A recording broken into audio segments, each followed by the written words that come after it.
You're watching DD India News Hour. I'm Amritpal Singh, and to talk more about that, I'm joined to talk about the evolving situation in Venezuela. I'm joined by Sushil Kumar Singhal, former senior diplomat, and Dr. Rajan Kumar. He teaches at the Jawaharlal Nehru University. Yes. All right. Thank you both gentlemen for being on the show. First to you, Ambassador Singhal. Donald Trump says we'll run the country till a just, fair and judicious transition takes place, basically meaning they'll indefinitely run the country. But he says Marco Rubio has spoken to their Vice President Rodriguez, who's been appointed as the interim president. She's looking at working very closely with the Americans. Rodriguez says, no, release Maduro, you have illegally captured him. What is happening? What is unfolding in Venezuela? Oh, what is happening is very unprecedented. We know, of course, that in 1989 was the last time when the U.S. intervened in Panama and Panamanian president was taken away in similar manner, more or less in similar manner.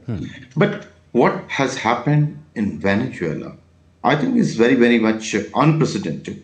What are these implications of this? I think it's very serious. One is very much questioning the UN's legitimacy and its ability to perform, because UN can perform if only the powerful countries are willing to accept its role. Ambassador, we'll come to the UN or the lack of the UN's enforcement. But my question first is that is there a political vacuum? Who's in charge? How the American president is saying we don't have troops on the ground, boots on the ground. So who's running Venezuela right now? Well, what it appears, what the President Trump is saying, of course, is that, they will be running. But there is nobody, as far as we know, because they say that there were 150 planes were used. But there is no boot on the ground. So there is, except the Vice President who has been authorized by the Supreme Court of the Venezuela to be the acting president. I don't think that USA has at this moment taken any authority. Maybe they will try to direct, behind the scene. But at this moment is the Vice President. Legally, it is the Vice President of Venezuela who is in charge of the country. And of course, there is some talk that the opposition leader, she got the Nobel Prize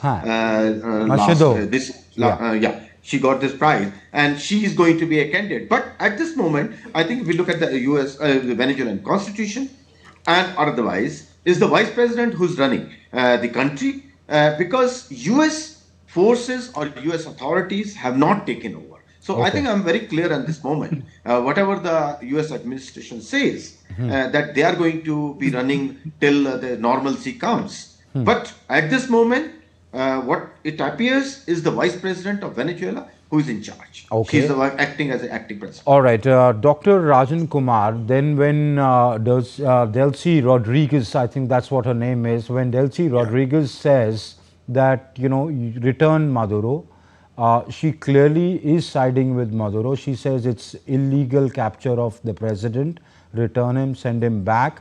So where is she cooperating with the Americans? And what is the military structure in Venezuela? Will the military owe loyalty to Maduro, or will they come and will they yield under the American threat, thinking that if they can pick up Maduro, they can pick us up too? Thank you for having me here. At this moment, I think there is a complete political chaos in Venezuela, because this earlier the kind of the expectation was that probably Nobel laureate Mario Machado she'll be sent back to Venezuela for the regime, but unfortunately it seems that the Trump administration does not have trust on her also. And why is that so? Why is that so? Why not? Well, because probably he thinks that she does not have the support of the Venezuelan people. That's what he said in the statement that he made yesterday. Trump said that she's a very nice person, but she does not have support of the people. And Trump is right, because Venezuela, as you know, the kind of politics which was there, it was a left communist kind of socialist kind of government, and there the popular leader was Maduro. and popular leader being Maduro, and she, although Machado also has the support of the opposition and some people, but she does not have the backing of the majority of the people, and Really? also probably. Do you think so? Because after Maduro was captured, if we look at the streets of Venezuela, there is no popular uprising or support for Maduro. All say Maduro lost the 24 election. He stole the election from Macheda. Macheda got the popular vote. My perception is that Donald Trump does not want to put in Maria Machado there, because what if she gets these ambitions and becomes a popular leader and stops listening to the I Americans? think if you follow the U.S. politics, then U.S. politics is also, for instance, the Washington Post. Let me take the name also, the editorial of Washington Post, and also many of the Republicans and also some of the Democrats.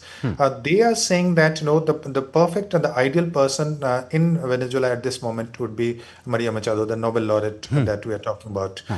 But Trump administration, Mario Rubio, probably they do not have the confidence on Maria, and as a consequence, what they are thinking that for the time being, for the sake of governance, let this President Rodriguez continue, and after if she is not cooperating, and she is unlikely to cooperate, let me tell you, because the moment she starts cooperating, the entire Venezuelan system will start revolting against her, and there'll be a revolt and civil war kind of situation. So to avoid that, probably Trump is looking for a situation where some political alternative will emerge, and he'll find out the person, and in that situation, probably America will also send some army where American army can control from the entire government there. But unless until that happens, at this moment, America does not have a choice. And people are worried that the first strike might be very militarily very successful, but what you need is the issue of the governance. How do you control the Venezuelan government? And Venezuela, as you know, it has multiple. It divided into a lot of gangs, etc. So controlling the gangs in different parts of Venezuela will not be easy for the Trump administration. So at this moment, probably they're looking for some kind of transition and expecting cooperation from the vice president. So it's a very transitional and interim kind of arrangement. But let me tell you that at this moment, Maduro still had a widespread support. The protest is not taking place in Venezuela for the simple reason that because the same government continues, and people are probably thinking that if if the same regime continues, so what will you protest against?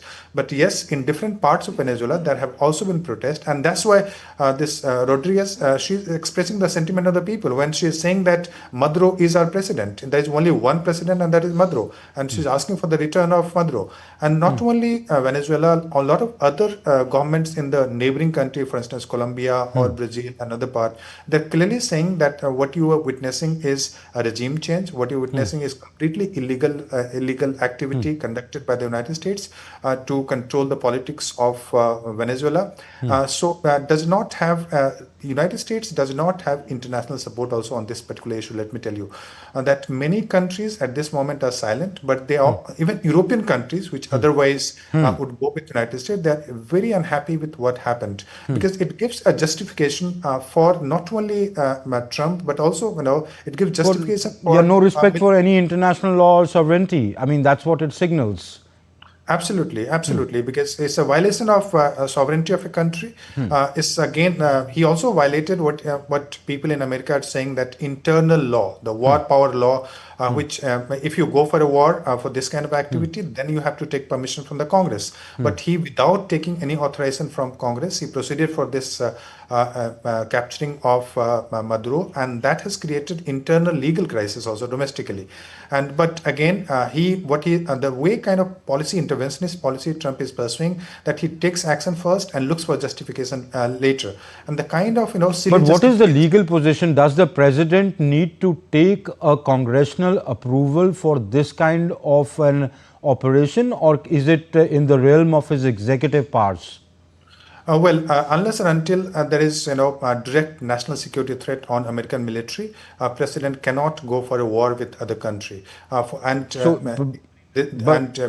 because this involves. So the real argument, the legal argument from American perspective is that he should have taken permission from the Congress before going. But into, he's saying it's at a least, security issue. He's saying it's a security yeah, issue. but even in that situation, there is a clause that you have to inform at least 10 Congress members before going for this kind of action. He doesn't. He has absolutely no interest. Or Absolutely. He I was just watching an interview of Marco Rubio to an American network, Ambassador Singhal, where he was asked a pointed question that if for further actions in Venezuela, would you take congressional approval? He said, we'll give congressional notifications. Yeah, the thing is in US, as we are saying last 1 year, the President Trump is pushing to limits exercise of the presidential powers. That is why we see that so many cases pending in Supreme Court. So, and this is also a matter which is, big debate on the subject, whether, because what the president or administration is saying, this is not a war. What they are saying, this is an action basically against a regime or against this narcotics, so and illegal arms, and that is why they say they have arrested the president because he was declared. He was indicted by a New York court. Yes. Yeah, and there's a bounty against on his head. Right. So what they're saying is a legal action, nothing to do with the war. But fact remains that 150 airplanes, by their own admission, they participated in the action. So or you look at any other area, be it commerce power, tariff, or be it immigration. Okay. On all issues, he's trying to exert to the limit. So, and that's why, it all depends on how the Supreme Court is going to interpret, his powers. But at the moment, he's exercising those powers. Then what is it about? If it is not, Kamala Harris, in fact, interestingly made a statement today saying it's not about drugs, it's not about democracy. What is it then about? Is it about resources? Is it about resources? Actually, you hit the nail on the issue. That actually it is about issue. The way he's saying that American companies will come and manage, and he's talking about not only the oil, because we all know that Venezuela has the maximum proven reserve at the moment, about 300 billion barrels. There is oil, there is gold, there is lithium, there is rare earth materials. Yeah. Exactly. And he's saying also that Americans will manage. Okay. Professor, you wanted to comment? I think, the most important framework that you need to keep in mind before understanding this kind of policy is the dominance over what he calls Western Hemisphere. As you know that, even in the speech he made this, that, he's trying to revive what he called Monroe Doctrine. And Monroe Doctrine was that in the Western Hemisphere, he'll not allow any other country's influence. In that time, in the 1823, America would not allow the Western European interference in the Latin American politics. And today he's trying to say he'll not, brook any kind of interference from either from China or Russia in the Western Hemisphere. So the issue is primarily the Western Hemisphere, and he's trying to revive he called also you might call it Monroe Doctrine. Monroe Doctrine, yeah. So essentially, it is about the dominance of in the Western Hemisphere. It is actually, in a way, it is new imperialism. And this is the beginning of the new imperialism, where you will see this is the beginning, but not the last step that he is taking. He has also threatened Cuba. He's also threatened Mexico and a few other countries in the future. So it's just the beginning of that. And what essentially is happening, that America is unable to maintain the global hegemonic position. So, but now it is saying that it has to maintain at least the hegemony in the Western Hemisphere, and that is possible because most of the countries in the Western Hemisphere, in Latin America, etc., they are very weak countries. Except Brazil, there is not a single other country probably which exists. And it's his style. He picks up a fight with the weakest link in the chain. He's picked up Venezuela, which is no military match to the United States. Yeah, certainly. It may not be the weakest because it had military, but I think there was also some kind of conspiracy which. Yes, I will have to leave it here. Thank you both gentlemen for being on the show and sharing your insights with us. But my producer tells me that's all the time I have on the show. Thank you very much. Thank you.